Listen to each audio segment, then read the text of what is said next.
guys, I'm Lacey. And I'm Caitlin. And this is Women in the Trailer Industry.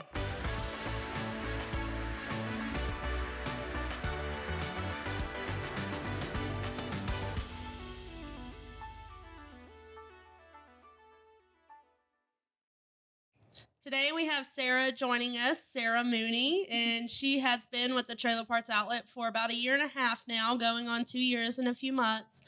She is a sales rep here, and today she's joining us to talk about her experience and everything she's done with the company and everything she's done beforehand. So thanks for being here. We're really excited to have you. Thanks for having me. Tell us a little bit about what do you do here at Trailer Parts Outlet? I am a sales rep. So I'm the person what that picks up the phone when you call? Yeah. So are you married? Yes. For about 1 year now. Newlywed. All the fun kids? things. No, but I have a cat. What's your cat's name? Roscoe. It's my dog's name. Oh, is it? Yes. Oh, that's funny. So at this point you have pet babies or fur Yes. babies. Yes, That's for a what they while. call it. Yeah. Absolutely. So what did you do before the Trailer Parts Outlet? Well, I started working at Fasten while I was in college and worked there for about 4 years, 4 or 5, and then started working here. What did you do at Fastenal? For a while, I was just parts support. I just helped like ordering, stuff like that, making runs. But then after that, I moved to branch operations manager. So I helped manage the whole store. Oh, nice. Did you find that there was any struggles at all being a woman? Yeah. Mm-hmm. So is it just the stigma of like women don't really know what they're doing? Yeah, I get that a lot, which I grew up in a machine shop. My dad had one growing up, and so I kind of grew up around it. And then being on ranches, agriculture, it's what I went to school for. So I kind of have grown up around all of this, and I kind of knew what I was talking about, but a lot of mistrust. Yeah, for sure. I think we see that here too. That's just one of the struggles that we overcome sometimes. Just how it is. I mean, I don't think that there's any like negative, like intentional feelings that are pushed there, but it's just kind of a natural setting until you prove yourself, basically, until you prove that you know what you're talking about. Makes you tougher. Yeah. Definitely learn stuff quick. For sure. So you are a sales rep. Are you like feel like you're on the phone even when you're not here, like 24/7? I hate when my phone rings after hours. It makes me so mad. I'm like, your just poor text me. like parents or your family, they're like, she never wants to talk to us. Yeah, never. Just send me a text or an email. Yeah. That is part of That's it, I fine. guess, if you're on the phone all day long. My husband's he's basically like a sales executive, and he's on the phone all the time too. And it's like when you call him, he's like, well, what do you need? I just need to know what you need right now. And then that's it. Like no chit chat. Yeah. It's just part of the job, I guess. Interesting. And well, it's cool that you're on here too, because I felt like I've learned a lot of new things about you. Yeah. Where you've been and where you've come from and what you even went to school for, because I didn't know that. So, attaboy. Yeah. Yeah. Where'd you go to school? Sam Houston. Yeah. Bearcats. Eat them up. Cool. That's really do cool. the whole thing, right? So we already know the score. You've been kicking ass this month, this whole quarter. What are some of the things that you have done or goals that you set for yourself? Like, how did you achieve those things to hit those goals? Honestly, I don't even know what happened this month. It just kind of came out of nowhere. I just kept my head down and just kept, I guess, persevering. Yeah. Just kept pushing, and it just came out of nowhere. Yeah. I know you had like one clear goal to beat somebody who used to work here, like his. I just wanted to beat his numbers. Yes, yeah, and you've already surpassed that. Yes, it's just so awesome. So, I mean, for your day to day, as far as priorities, like how do you set those? What would you say is the most important thing to remember, if you are a sales rep in any company, to remember to get those goals met? Follow up.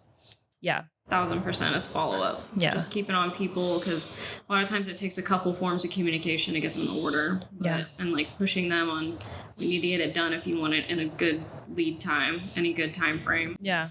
Do you find that like the so some people are scared of the follow up, right? Do you find that people are mad when you follow up, or what do you find whenever you follow up? They're kind of annoyed, like you're bugging them, but usually it's just a reminder. Like it slips everybody's mind. Everybody forgets stuff throughout the day, but if you call them at the right time, then they're like, oh, okay, yeah, I'll just give you my card information. Yeah. So everybody wants to know, what is that right time? Late afternoon, after everybody's eaten and they're not wanting to do anything. They're usually a lot of free time. They don't want to fight you at that point. Yeah, They're like, oh, sure, here's my money. Go home, so here's the card. Well, my question here is, you've been the top salesperson and you are the top salesperson this quarter, this month. How do you deal with the pressure in that? And, becoming that sets a new standard. And so then your, management begins to, I guess, give you a little more pressure and a little more responsibility. How do you feel like you're going to tackle that and have tackled that in the past? In the past, it's always been trying to find new customers, but I think at this point, it's just growing the relationship I have with customers that already order from me. Because, it's a matter of like telling them, oh, here's this new avenue of trailers to build. Because like a lot of times it's, everybody starts off with small utility trailers, little stuff like that. And then they moved into like tiny house trailers or stuff that's more unique. And then they start ordering bigger stuff, a lot more stuff. And if you help them grow their business, you grow with them type of thing. For sure. That's really important, I feel like, to remember, especially if you're growing that relationship. And it really helps probably that we can provide all those parts that they need. No matter what venture that they take, we can find those parts for them. Yes. And, for sales, I feel like lifetime value of a customer is very important too, because at some point it costs so much money to get all the new customers in the door. So just building out as many old customers as possible and keeping that relationship good with them. What is the hardest relationship with the customer that you've had to mend being a sales rep? Trying to think of one. That's a good question. She's like, I have all good relationships. Yeah. Like, that may have been a hard question. Trying to think of one.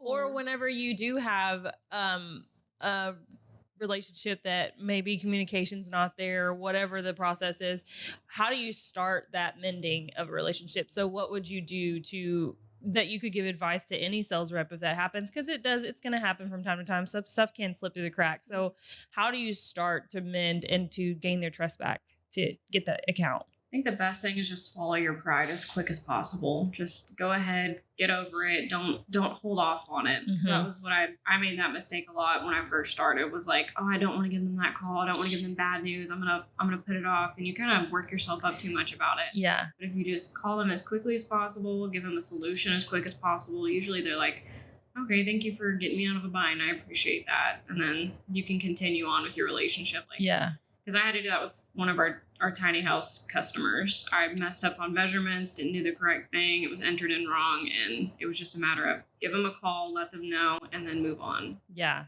Yeah. So we always get to hear about these things, and sometimes we have to take the calls too. But what is your advice for a customer that's just really unreasonable, no matter what the situation is? What would be your best professional advice for, because sales reps deal with this a lot. What would be your advice to them? Stay calm, because I see that a lot with other sales reps of like just getting too worked up, and then you get frantic, and then you're just throwing words out there and then stumbling over it. Just calm down, stay quiet, let them air their grievances, and then try and calm them down. Yeah. It doesn't always work, but just try and calm them down as quickly as possible. Yeah, for sure. And most of the time, what I've seen, if you just listen to them and say, all I'm trying to do is help you. You need to tell me what you need. They're pretty receptive to that sometimes. Just simply saying those things that you think is inherent that they're supposed to know and that they probably do know. But if you say it out loud, sometimes almost that's what they need to hear. Like, I'm just trying to help you. And it helps them to know that you're human too. So, don't be, mean because you're trying to help, so we're all here to help. What's the best piece of advice you would give someone who is a woman in the trailer industry, or is going into sales in the trailer industry, or is even just trying to succeed as a sales rep? What's the best piece of advice that you would give them? Perseverance. Yeah, so just stay the course, right? Yeah. Persevere through the hard times. For you, you're really good at, staying calm. We like to call it monotone, just like monotone. not to show too much emotion. She likes to say you can't show them your emotion. Yeah, do not show they them smell your the blood in the emotion. water. Or that's the singer. Yeah. I don't know. Maybe. Sounds like a shark. Yeah. Maybe a shark. But you're good about keeping a level head and then just being consistent, I think, is another thing that's really good that you do that makes these customers know and trust you to want to come back to not just to the Trailer Parts Outlet, but to come back to Sarah Mooney and to ask about you and leave reviews. And that is just a great thing for a company and for you, your own personal growth. So it's really awesome to see. Yeah, and definitely for a sales rep perspective, consistency. Yeah. We didn't really touch on that, but as far as someone who looks at the numbers, I mean, consistency is very important, what you do, and just being able to be consistent every month is commendable. So For sure. way to go. Yeah. Thank you. Yeah. Good job. All right. Well, that's all we have with Sarah Mooney today. Hope you for everyone being here. enjoyed that episode, and we'll see you next time. Don't forget, like us on YouTube, follow, subscribe, whatever you do to listen to us on the podcast. Thanks, guys. The Comcast.